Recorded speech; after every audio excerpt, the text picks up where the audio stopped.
Welfare greetings. Good morning. Namaste. Sat Sri Akal. Assalamu alaikum wa rahmatullahi wa barakatuh. సోదరులారా, నా పేరు KM Abdul Subhan, welfare party of India రాష్ట్ర అధ్యక్షుడిని. ఈరోజు April 15వ తేదీ నుంచి ఎన్నికల కమిషన్ ఆంధ్ర రాష్ట్రంలోను 3వ phase SIR special intensive revision ఓటర్ల ప్రత్యేక పరిశీలన ద్వారా ఓటర్లుగా గుర్తించే ప్రక్రియని 3వ ఫేజ్లో ఆంధ్రప్రదేశ్, కర్ణాటక మరియు తెలంగాణ రాష్ట్రాలని ఉంచి ఉంది. ఏప్రిల్ 15వ తేదీ నుంచి ఆ ప్రక్రియ ప్రారంభం అవుతుంది.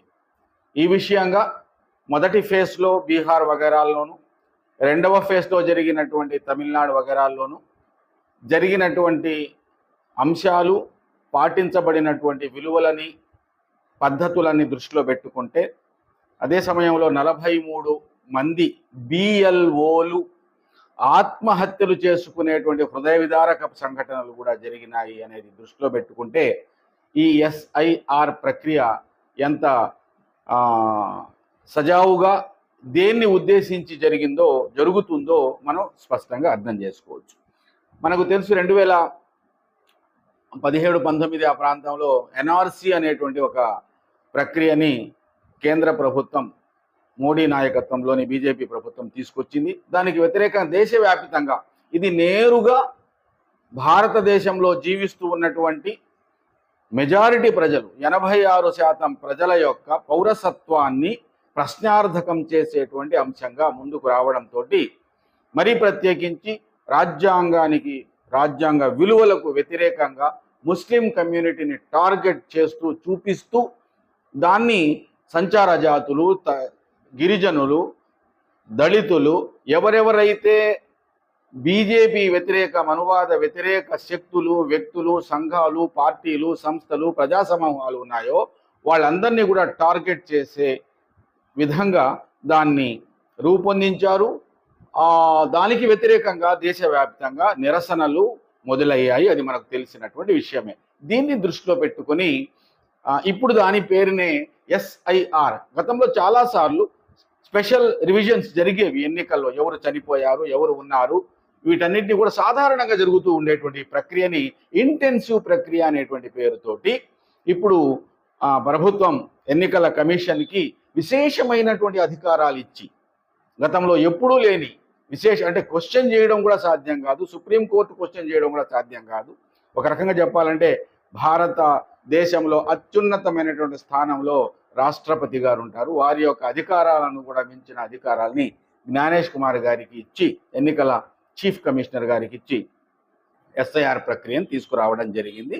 అందులో ఆధార్ కార్డుని ఓటరుగా గుర్తించడానికి వీలు లేని సర్టిఫికేట్గా ఆధార్ కార్డుని వాళ్ళు ప్రకటించినప్పుడు తీవ్రంగా సుప్రీంకోర్టులో అనేక ప్రజా సంఘాలు, డెమోక్రాట్స్ దీని మీద కొట్టాడిన తర్వాత ఆధార్ కార్డుని చివరి 12 సర్టిఫికేట్స్ ఏదైతే సబ్మిట్ చేయాలో అందులో చివరి కార్డుగా దీన్ని అంగీకరించడం జరిగింది. మనకు తెలుసు, కారు కొన్నా, స్కూటర్ కొన్నా, ఇల్లు స్థలాలు కొన్నా, సిమ్ కార్డు కొన్నా, మరి ఏ సంక్షేమ పథకాలు మనం తీసుకోవాలనుకున్నా కూడా ఆధార్ కార్డు తప్పనిసరి అవుతుంది. కానీ దురదృష్టవశాత్తు మీ యొక్క నేను ఓటర్ని అని రుజువు చేసుకోవడానికి మాత్రం ఈ ఆధార్ కార్డు ఉపయోగపడదు అని ఎన్నికల కమిషన్ చెప్తుంది. మేము ఏం చెప్తున్నామంటే, ఈ ఆధార్ కార్డుని ఓటర్ కార్డుకి కూడా లింక్ చేస్తే చాలా సమస్యలు పరిష్కారం అయిపోతాయి కదా అని కూడా చెప్తున్నాం. ఓకే, ఇవన్నీ దీని వెనక జరిగినటువంటి అంశాలు. ప్రధానంగా SIR జరిగినటువంటి ప్రాంతాలలో ఏమి జరిగింది అని తెలుసుకుంటే రేపు ఆంధ్ర రాష్ట్రంలో ఏం జరగబోతుంది అన్నదాన్ని మనం వివరంగా మాట్లాడుకోవచ్చు. బీహార్లో SIR జరిగింది. దాదాపుగా 68 లక్షల ఓటర్లను మీరు ఓటర్లు కారు అని నిర్ణయించింది. దాని మీద కోర్టు, ఇప్పుడు చాలా మంది సమర్థకులు ఏం మాట్లాడుతున్నారే, కోర్టుకు వెళ్ళొచ్చు కదా అని చెప్తున్నారు. కోర్టుకి ప్రతి ఒక్క ఇండివిజువల్ వెళ్లాల్సి ఉంటుందండి. 140 కోట్ల జనాభాలో దాదాపుగా 95 నుంచి 98 కోట్ల ఓటర్లు ఉంటే అందులో 67 లక్షల మంది బీహార్లో తీసేస్తే ఈ 67 లక్షల మందిలో చనిపోయిన వాళ్ళని ఒక 20 లక్షల మందిగా కూడా అనుకుంటే దాదాపుగా 42 లక్షల మంది ఒక్క బీహార్లోనే కోర్టుకు వెళ్ళడం సాధ్యమవుతుందా? అందులో చదువుకున్నటువంటి వాళ్ళు ఎంతమంది, అందులో స్ట్రీట్ వెండర్స్ ఎంతమంది, అందులో అడుక్కునేటువంటి వాళ్ళు ఎంతమంది, ఆదివాసీలు ఎంతమంది, వలస వెళ్ళి తమ జీవితాలను గడుపుకునేటువంటి సంచార జాతులు ఎంతమంది, వీళ్ళకి అసలు ఎస్ఐఆర్ జరుగుతుంది అనే విషయమే తెలియదు. ఆ ఓట్ల సమయంలో ఏదైనా 10 రూపాయలు ఓట్లకు పంచడానికి వచ్చినప్పుడు మాత్రమే, ఓట్ల పండగ సమయంలో మాత్రమే వాళ్ళకు తెలుసు. కానీ మిగతా సమయంలో సాధారణమైన జీవితం జీవించేటువంటి వాళ్లకు, దళితులకు, ఆదివాసీలకు, ఓబీసీలకు టార్గెట్ కూడా ఈ తొలగించబడినటువంటి ఓటర్లు కూడా చాలా స్పష్టంగా బీహార్లో తేజస్వి యాదవ్ కమ్యూనిటీ అయినటువంటి ఓబీసీ యాదవ్ల ఓట్లు తొలగించబడ్డాయి, ఎస్సీ మహర్ ఓటు ఎవరైతే ఉన్నారో వాళ్ళ ఓటు తొలగించబడ్డాయి, ముస్లింల ఓటు తొలగించబడ్డాయి, వామపక్షాల ఓటు తొలగించబడ్డాయి. అక్కడ వామపక్షాల గతంలో 17 స్థానాలు, ఎమ్మెల్యే స్థానాలు కూడా గెలిచినటువంటి చరిత్ర ఉంది. అక్కడ ఒక ఎమ్మెల్యే పార్టీకి వాళ్ళ ఓటు తగ్గించబడ్డాయి, క్రిస్టియన్ ఓటు తొలగించబడ్డాయి తప్ప మిగతా అగ్రవర్ణాల యొక్క ఓటు చాలా తక్కువ పర్సెంటేజ్ మాత్రమే తగ్గించబడ్డాయి. ఇది కూడా మనం అట్లాగే ఉత్తరప్రదేశ్లో కూడా దాదాపుగా 6.2 కోట్లు, అంటే 2 కోట్లకు పైన 3 కోట్లకు తక్కువగా ఓట్లు తొలగించబడ్డాయి. అక్కడ కాస్త బీజేపీ ఓట్లకు కూడా దెబ్బ తగిలింది. ఆ దెబ్బ తగిలేసరికి అక్కడ పరిస్థితిని కాస్త మార్చే ప్రయత్నం చేస్తున్నారు. రెండోది మనకు తమిళనాడు కనిపిస్తూ ఉంది. తమిళనాడులో అక్కడ ఉండేటువంటి డిఎంకే ప్రభుత్వం ఓటర్లను నమోదు చేసుకోవడానికి బిఎల్ఏలను, అంటే పార్టీల పరంగా పెట్టేటువంటి బిఎల్ఏలను పెట్టి ప్రజలకు కావలసిన అన్ని వసతులు కల్పించిన తరువాత కూడా 97 లక్షల ఓట్లు అక్కడ తొలగించడం జరిగింది. 97 lakhs. ఇప్పుడు వీళ్ళందరూ కూడా చనిపోయినటువంటి వాళ్ళు, దాంట్లో కూడా ఒక 20 లక్షల మందిని తీసేస్తాం. చచ్చిపోయారు వీళ్ళు. ఈ గతంలో జరిగినటువంటి ఎస్ఆర్కిను ఇప్పుడు జరుగుతున్న ఎస్ఆర్కి మధ్యలో ఒక 20 lakhs పీపుల్ చనిపోయి ఉంటారు. మరి 97లో 20 లక్షలు తీసేస్తే 77 లక్షల మంది మేము కోర్టుకు వెళ్ళి ఇది పొరపాటు జరిగింది అని ఎలా రుజువు చేసుకోవాలి? మరి రుజువు చేసుకోవడానికి వాళ్ళు ఇచ్చినటువంటి సర్టిఫికేట్స్ మీరు ప్రూవ్ చేయాలి అని చెప్పినటువంటి సర్టిఫికేట్స్కి సంబంధించి మాట్లాడితే 1987కు ముందు పుట్టిన వాళ్ళు, 1987, చాలా జాగ్రత్తగా వినాలి, 1987కి ముందు పుట్టినటువంటి వాళ్ళు, వాళ్ళ యొక్క పేరు 2002 ఇక్కడ ఆంధ్ర రాష్ట్రంలో 2002లో ఎన్నికల లిస్టు తయారైంది. ఆ లిస్టులో మీ పేరు ఉంటే ఆ ఒక్క పేపర్ సరిపోతుందండి అని చెప్తున్నారు. ఎస్, కరెక్ట్, ఆ ఒక్క పేపర్ సరిపోతుంది. అయితే 1987 ముందు పుట్టిన వాళ్ళు ఆ ఒక్క పేపర్ని ఎట్లా సంపాదించాలి? ఇది అసలైన సమస్య. ఎట్లా సంపాదించాలి? వెబ్సైట్లో వెళ్ళాలి, అవి ఇవి చాలా బాగా చెప్తున్నారు, బాగానే ఉంది, ఇవన్నీ కూడా ఉన్నాయి. అయితే ఇన్ని లక్షల మంది ఇక్కడ రేపు ఇంతమంది ఈ వెబ్సైట్లలోకి వెళ్ళేసి తమ పేరును వెతుక్కునేటువంటి అవకాశం ఉంటుందా? ఒకవేళ గనక వాళ్ళు ఓకే, ఇది 1987 ముందు, 1987కు ముందు పుట్టి వాళ్ళు 2002 ఎన్నికల జాబితాలో వాళ్ళ పేరు ఉంటే ఓకే. వీళ్ళకు పుట్టిన బిడ్డలు ఆఫ్టర్ 1987 పుట్టిన వాళ్ళు వంశ వృక్షాన్ని కూడా చెప్పాలండి. తర్వాత పుట్టినటువంటి వాళ్ళు కూడా మాకు ఓటు కావాలంటే అదిగో ఆ ఓటర్ లిస్టులో ఉన్నటువంటి ఆయన మా నాన్న, అదిగో ఆ ఓటర్ లిస్టులో ఉండేటువంటి అమ్మ మా అమ్మ అని రుజువు చేసుకోవాలి. అంటే వీళ్ళు ఆ 2002 ఉండేటువంటి ఆ ఓటర్ లిస్టులో తమ తండ్రిగా గుర్తింపు తెచ్చుకుని వీళ్ళు ఒక సర్టిఫికేట్ ప్రొడ్యూస్ చేయాలి. అది ఏమిటి అంటే వాళ్ళు డేట్ ఆఫ్ బర్త్ సర్టిఫికేట్ కావచ్చు. ఇక్కడ దాదాపుగా 12 సర్టిఫికేట్స్ వాళ్ళు మనకు ఇవ్వడం జరిగింది. అందులో ఒకటి జనన ధృవీకరణ పత్రం, డేట్ ఆఫ్ బర్త్ సర్టిఫికేటు, భారతదేశ పాస్పోర్టు, వీటి గురించి కూడా మనం మాట్లాడుకుందాం. ఎస్ఎస్సి మెట్రికులేషన్, ఇతర విద్యా సంస్థలకు సంబంధించినటువంటి అంటే మీ డేట్ ఆఫ్ బర్త్ ఉండేటువంటి సర్టిఫికేట్స్, ప్రభుత్వ ఉద్యోగులైతే వాళ్ళ జీతం తీసుకున్నటువంటి కార్డు, పెన్షనర్స్ అయితే వాళ్ళు పెన్షన్ తీసుకున్నటువంటి కార్డ్స్, చనిపోయినటువంటి వాళ్ళు ఉంటే వాళ్ళ death certificate, permanent residential certificate, దీన్నే పిఆర్సి అంటారు. ఇది సాధారణంగా మీరు ఇచ్చిన తర్వాత 15-20 రోజుల తర్వాత కూడా ఇది రావడం జరగదు. ఎస్సీ ఎస్టీ ఓబీసీ కుల ఆధారిత సర్టిఫికేట్ టీసీ, గృహము స్థలాలు వగైరాలు ప్రభుత్వం గనక మీకు ఇచ్చి ఉంటే చట్టబద్ధంగా ఆ ఇచ్చినటువంటి ఆ డాక్యుమెంట్స్ ఏదన్నా ఉంటే అవి, రెవెన్యూ డిపార్ట్మెంట్ అందించినటువంటి ఫ్యామిలీ సర్టిఫికేట్, ఇది జనరల్గా కోర్టు కేసుల్లో, ఆస్తి పంపకాల్లో, ఇన్సూరెన్స్ కేసుల్లో మాత్రమే ఇవి తీసుకోవడం జరుగుతుంది.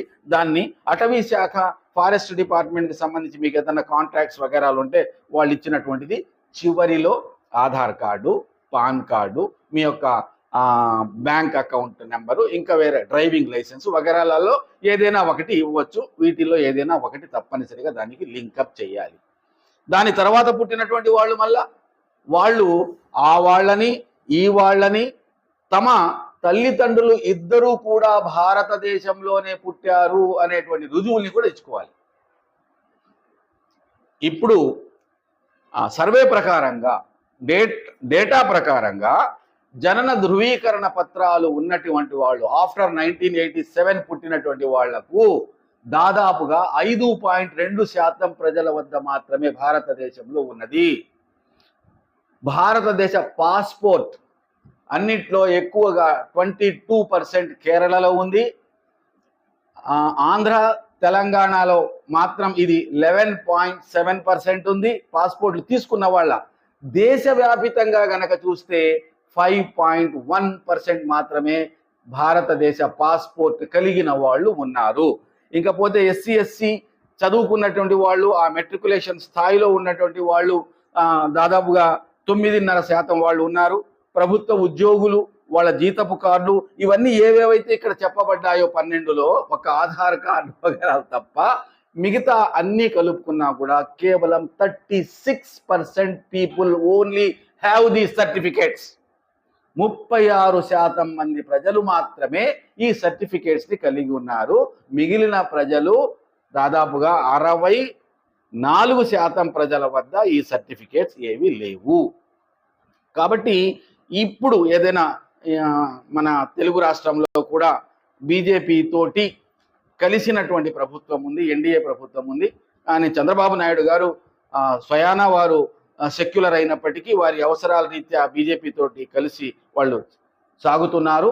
ఇటువంటి దగ్గర బీజేపీ ఎంత ఒత్తిడి తీసుకువస్తుందో అక్కడ బిఎల్ఓలు దాదాపుగా 43 మంది ఆత్మహత్యలు చేసుకునేటువంటి ఒత్తిడికి గురైనట్లు, దాంతో పాటుగా టైం బీయింగ్ ఒక మనిషిని నమోదు చేసుకోవడానికి అసలు విషయం ఏంటంటే ఏప్రిల్ 15వ తేదీ నుంచి ఆంధ్ర రాష్ట్రంలో ఉండేటువంటి ఓటర్లందరూ కూడా ఓటర్లు కాకుండా పోతారు.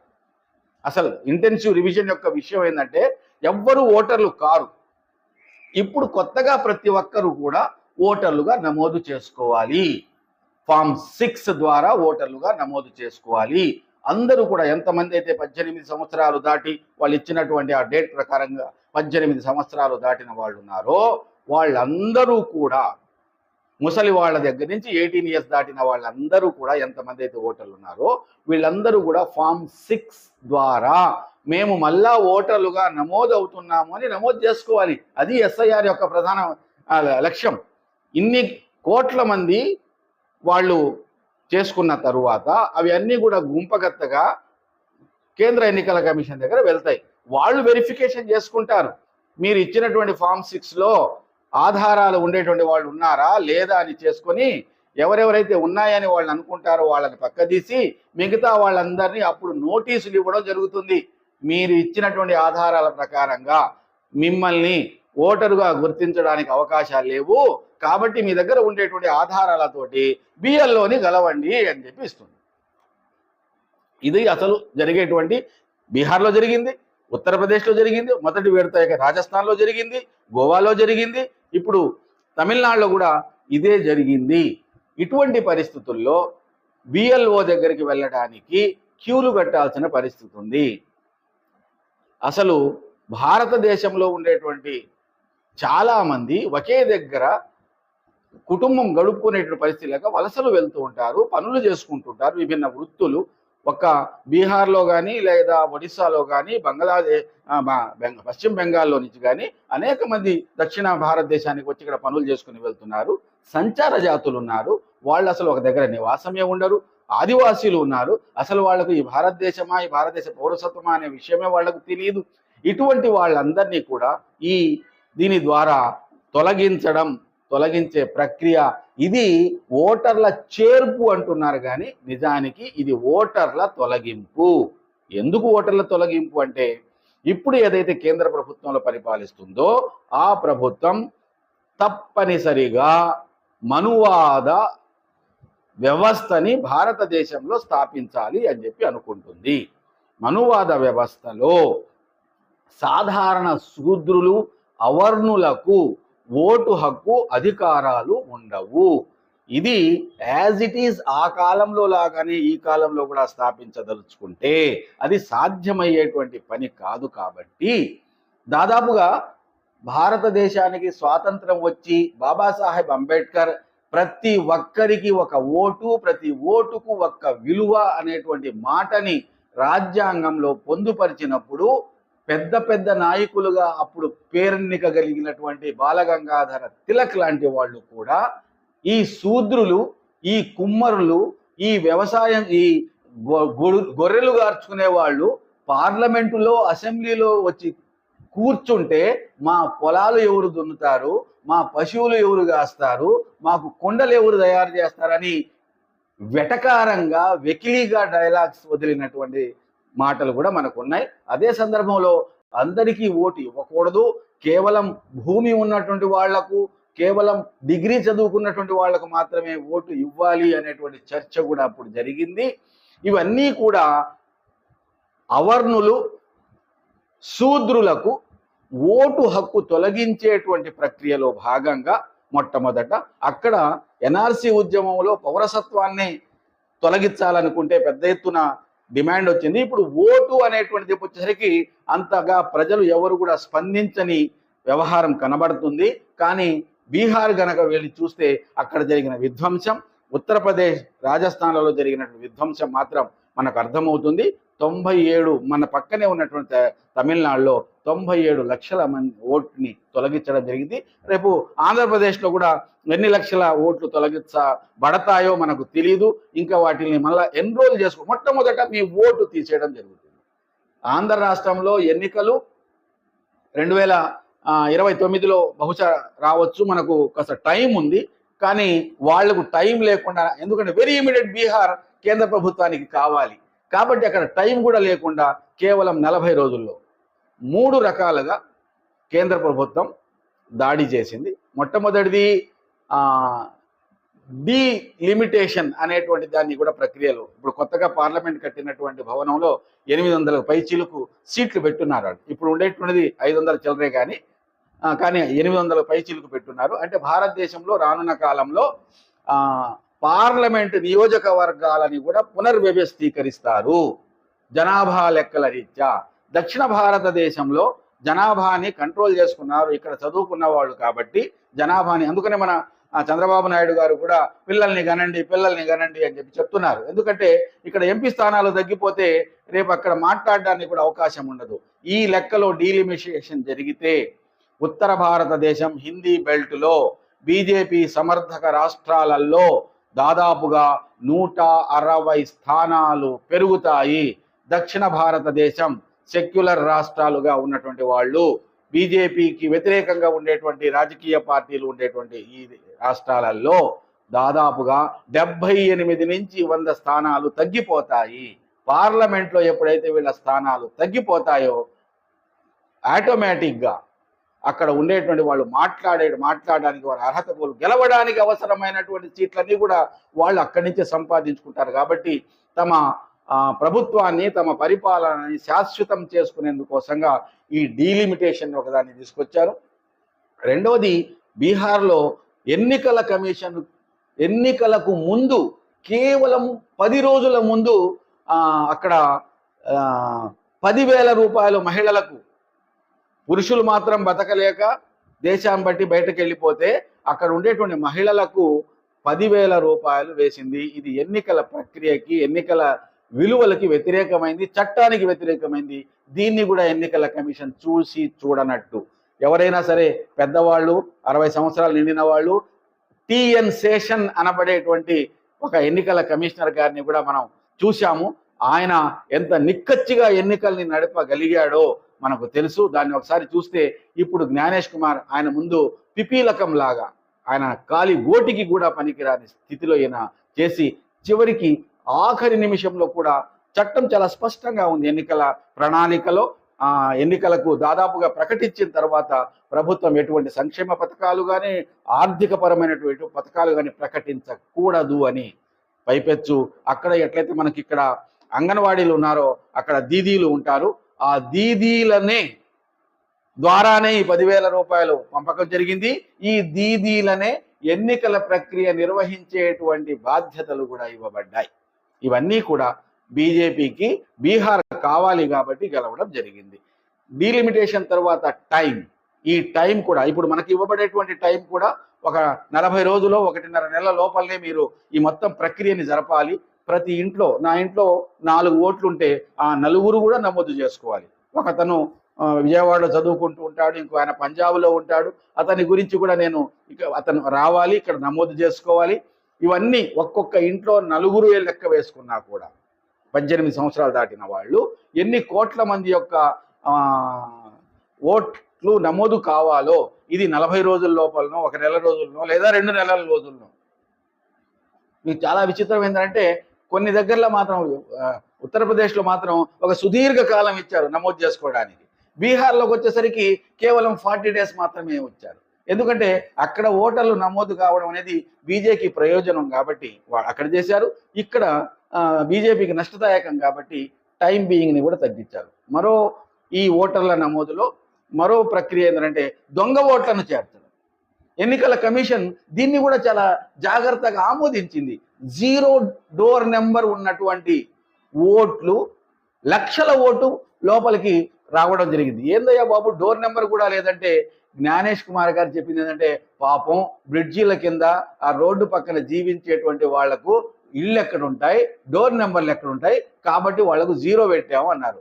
తర్వాత చూస్తే ఆ 0 డోర్ నెంబర్ ఉండేటువంటి ఒక్కొక్క ఇంట్లో నుంచి 230 ఓట్లు, 140 ఓట్లు, 78 ఓట్లు ఉన్నాయి. వాళ్ళని వెళ్ళి అడిగితే మా ఇంట్లో మేము 2 ఉన్నామండి, మా పేరు గల వాళ్ళం, మాకు డోర్ నెంబర్ ఉంది, 0 డోర్ నెంబర్ ఎందుకు పెట్టారో మాకు అర్థం కావడం లేదు అని చెప్పి వాళ్ళు వాట్సాప్ ముందు, ఫేస్బుక్ల ముందు బహిరంగంగా సోషల్ మీడియాలో మాట్లాడిన సంఘటనలు కూడా మనకు ఉన్నాయి. ఇదే విషయం మహారాష్ట్ర ఎన్నికల్లో కూడా దాదాపుగా 79 లక్షల ఓట్లు కేవలం 15 రోజుల లోపలనే దాఖలైనటువంటి సందర్భాలు కూడా మనకు ఉన్నాయి. ఇవన్నీ ఈ విధంగా దొంగ ఓట్లను కూడా ఈ ఎస్ఐఆర్ ప్రక్రియ ద్వారా లోపలికి తీసుకునేటువంటి ప్రయత్నం కూడా జరిగింది. ఇది ఎంత లోపభూయిష్టంగా ఉంది అంటే నేవీ చీఫ్ ని కూడా మీరు ఈ భారతదేశ పౌరులేనా రుజువు చేసుకోండి అని గుజరాత్లోని పద్మశ్రీ అవార్డు పొందినటువంటి అక్కడ సాంస్కృతిక డప్పు డోలకు వాయించేటువంటి కళాకారుని కూడా మీరు ఈ దేశ పౌరులేనా రుజువు చేసుకోండి అని స్వయాన అమర్త్య సేన్ ఎవరైతే మన ఆర్థిక రంగంలో నోబెల్ ప్రైజ్ గ్రహీత ఉన్నాడో ఆయన్ని కూడా మీరు ఈ దేశానికి చెందిన వారా కాదా, మీరు ఓటర్లుగా ఉండడానికి అర్హత ఉందా లేదా అని చెప్పి అడగడం జరిగింది. వీటన్నిటిని కూడా దృష్టిలో పెట్టుకుంటేనే మనం ఈ విషయాన్ని అర్థం చేసుకోగలం. ఎస్ఐఆర్ అనేది ఓటర్లను నమోదు చేసుకునేది కాదు, ఓటర్లను తొలగించేది అనేది చాలా స్పష్టంగా అర్థమవుతా ఉంది. ఆంధ్ర రాష్ట్రంలో వెల్ఫేర్ పార్టీ ఆఫ్ ఇండియా తరఫున ప్రజాస్వామికవాదులు, అట్లాగే మేలుకో ఆంధ్రప్రదేశ్, అట్లాగే ఎద్దేలు Karnataka, all India people movement network ఏర్పడింది దేశవ్యాప్తంగా. ఆ నెట్వర్క్ తరఫున విజ్ఞప్తి చేసేది ఏంటంటే మనకు టైం ఉంది ఏప్రిల్ వరకు. ఈ ఏప్రిల్ వరకు టైం ఉంది కాబట్టి ప్రజాస్వామికవాదులు మీ ప్రాంతంలో ఉండేటువంటి ఎమ్మెల్యేల గారిని వెళ్ళి కలిసి అవసరమైనటువంటి సర్టిఫికేట్ల కోసం రెవెన్యూ డిపార్ట్మెంట్ వాళ్ళు సిబ్బంది కానీ, లేదా పోలీస్ సంబంధించినటువంటి సిబ్బంది కానీ, లేదా తదితర సర్టిఫికేట్స్ ఇవ్వగలిగినటువంటి అధికారాలు ఉండేటువంటి వారిని కానీ ఆలస్యం చేయకుండా అడిగినటువంటి వారికి వెంటనే సర్టిఫికేట్స్ ఇచ్చేలాగా మీరు వాళ్ళకి మౌఖిక ఆదేశాలు ఇవ్వండి అని వారి మీద కాస్త ఒత్తిడి తీసుకొచ్చి వారిని విజ్ఞప్తి చేయాలి. ఇది ఒకటి తప్పనిసరిగా చేయాలి. అట్లాగే ప్రతి ఒక్కరు కూడా ఈ ఎన్నికల జాబితా పొందేందుకోసంగా ప్రతి నియోజకవర్గానికి ఒక నెంబర్ ఉంటుంది, నియోజకవర్గ నెంబర్ ఉంటుంది. అట్లాగే ప్రతి పోలింగ్ బూత్కి ఒక నెంబర్ ఉంటుంది, ప్రతి పోలింగ్ కేంద్రానికి ఒక నెంబర్ ఉంటుంది. మీరు ఏ పోలింగ్ బూత్లో 2002లోనో లేదా కంటిన్యూగా ఓట్లు వేస్తున్నారో ఆ నెంబర్కి సంబంధించినటువంటి మేము ఒక పుస్తకాన్ని తయారు చేశాము. ఇందులో ఎన్నికల కమిషన్ యొక్క వెబ్సైట్ని కనుక మీరు క్లిక్ చేస్తే అందులో మీకు రాష్ట్రం వస్తుంది, రాష్ట్రాన్ని క్లిక్ చేయాలి, జిల్లా వస్తుంది, జిల్లాని క్లిక్ చేయాలి, నియోజకవర్గం వస్తుంది, దాన్ని క్లిక్ చేయాలి. ఆ తర్వాత పోలింగ్ బూత్ని క్లిక్ చేస్తే ఒక్కొక్క పోలింగ్ బూత్లో మహా అయితే 1000 కంటే ఎక్కువగా ఓట్లు ఉండవు. 700, 800, 1000 ఆ లిస్ట్ కనుక తీసుకుంటే అందులో మీ పేర్లు వగైరాలు మీ తల్లిదండ్రుల యొక్క పేర్లు చెక్ చేసుకునే దానికి అవకాశం ఉంటుంది. సామాజిక కార్యకర్తలు ఎవరైతే బాధ్యత వహించే కార్యకర్తలు ఉన్నారో ఇటువంటివి 1, 2, 3 సెంటర్స్ ప్రతి దగ్గరలో కూడా పెట్టాలి. గ్రామీణ ప్రాంతాల్లో తప్పనిసరిగా వీటిని పెట్టాల్సినటువంటి అవసరం ఉంది. తర్వాత వీలైనంత వరకు ఈ సర్టిఫికేట్స్ మీరు గనక పొందిన తరువాత కూడా మీరు డౌట్ఫుల్ ఓటర్ అని పెట్టగలిగినటువంటి హక్కు అధికారం బిఎల్ఓలకు ఉంది. వాళ్ళు గనక డౌట్ఫుల్ వీళ్ళు అని కనుక పెడితే మిమ్మల్ని తీసేస్తారు. మళ్ళా మీరు రుజువు చేసుకునేటువంటి కార్యక్రమం ఉండాలి. ఈ రుజువు చేసుకోవచ్చు, కేసు వేసుకోవచ్చు అని ఎస్ఐఆర్ని సమర్థించే గొంతులు కొన్ని ఉన్నాయి. కొంతమంది పాపం అమాయకంగాను మరి కొంతమంది కుట్రపూరితంగానో చెప్తున్నారు. బాబు, ఎంతమంది ఓటర్లు ఉన్నారో తొలగించబడ్డారో లక్షల ఓటర్లు ఉంటే వాళ్ళందరూ కూడా కోర్టుకు వెళ్ళడం సాధ్యమవుతుందా? మనకు తెలిసి ఆయేషా మీరా కేసు హంతకుడు ఎవరో తెలియకుండా ఆ అమ్మాయి హత్య చేయబడింది. ఆ కేసు క్లోజ్ కూడా అయిపోయింది. ఎన్నికల కమిషనర్ గారికి సినిమా పేరు మార్చడానికి అంటే chief justice of supreme court వారికి ఒక సినిమా పేరు మార్చడానికి టైం దొరుకుతుంది, కానీ అస్సాం యొక్క చీఫ్ మినిస్టర్ విద్వేషపూరిత ప్రకటనల మీద ఆయన టైం ఇవ్వలేకపోతున్నాడు. ఇటువంటి పరిస్థితుల్లో కోర్టు యొక్క తలుపులు తట్టడం, ఇన్ని లక్షల మంది తలుపులు తట్టడం సాధ్యమవుతుందా కూడా మనం అర్థం చేసుకోవాలి. చివరిగా ఫామ్ 7 ఎన్నికల ప్రక్రియకి సంబంధించి 3 ఫామ్స్ ఉంటాయి. చాలా ఫామ్స్ ఉంటాయి. ప్రత్యేకించి ఎన్నికల ప్రక్రియకి సంబంధించి 3 ఫామ్స్ ఉంటాయి. ఒకటి ఫామ్ 6. ఈ ఫామ్ 6 ద్వారా ఓట్ లేని వాళ్ళు, కొత్త ఓటర్లు మాకు ఓటు హక్కు కల్పించండి అని నింపి పంపేటువంటి ఫామ్ అది. ఫామ్ 8 ఉంటుంది.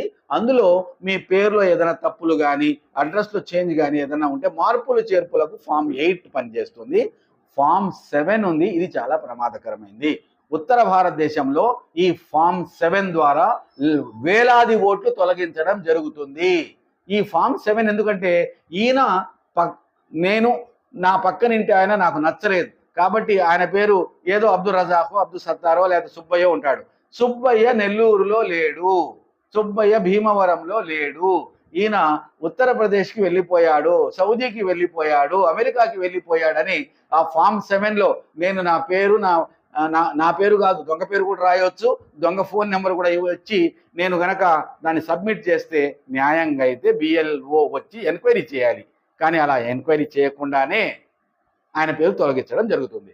ఇప్పుడు ఉత్తర భారతదేశంలో ఫామ్ 7ని బీజేపీ వాళ్ళు, విహెచ్పి వాళ్ళు, బజరంగ్ దళ్ వాళ్ళు లక్షలాది స్వంతంగా ప్రింట్ చేయించి ఒక్కొక్కరు 50, 60, 70, 80 మంది యొక్క పేర్లను తొలగిస్తూ సబ్మిట్ చేసినటువంటి కేసులు కూడా మన ముందుకు వచ్చాయి. వాటిని చాలామంది బిఎల్ఓలు వ్యతిరేకించి పోలీస్ స్టేషన్లో కంప్లైంట్లు ఇచ్చారు. చాలామంది బిఎల్ఓలు ఇటువంటి తప్పుడు పనులు మేము చెయ్యము అని చెప్పేసి రిజైన్ చేశారు. ఎవరైతే లొంగిపోయారో వాళ్ళు పంపించారు. ఇటువంటి ఓట్ల ద్వారా కూడా అనేక ఓట్లు తొలగించేదానికి అవకాశాలు ఉన్నాయి. వీటన్నిటి పట్ల జాగ్రత్త వహించాలి.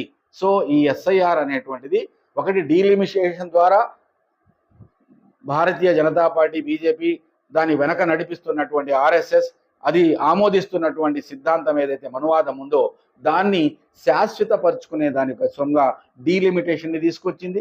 రెండవది టైం స్పాన్ని తీసుకొచ్చింది. మూడవది ఓట్ల తొలగింపు ద్వారా 20 కోట్ల మంది యొక్క ఓట్లను ప్రస్తుతం ఉండేటువంటి లిస్టుల్లో నుంచి తొలగిస్తే ఆ తొలగించడం కూడా బీజేపీ వ్యతిరేక ఓట్లు ఏవైతే ఉన్నాయో అవి 20 to 25 crores ఆఫ్ ఓట్స్ తొలగించబడితే ముందు ఓట్లు తొలగించబడతాయి. వాళ్ళ యొక్క ఇది ఏదైతే సిటిజన్షిప్ ఉందో దాన్ని మాత్రం టచ్ చేయకుండా ముందు ఓట్ల తొలగింపు జరుగుతుంది. ఆ తర్వాత మీరు ఓట్ ఉందా లేదా, మీరు ఓటరేనా కాదా అనేటువంటిది ఆ ప్రక్రియ ప్రారంభమవుతుంది. ఈలోగా ఎన్నికలు వస్తాయి. మీరు ఓటు హక్కు వినియోగించుకోకుండానే ఎన్నికలు జరిగిపోతాయి. వాళ్ళకు అనుకూలమైన ఫలితాలు వస్తాయి.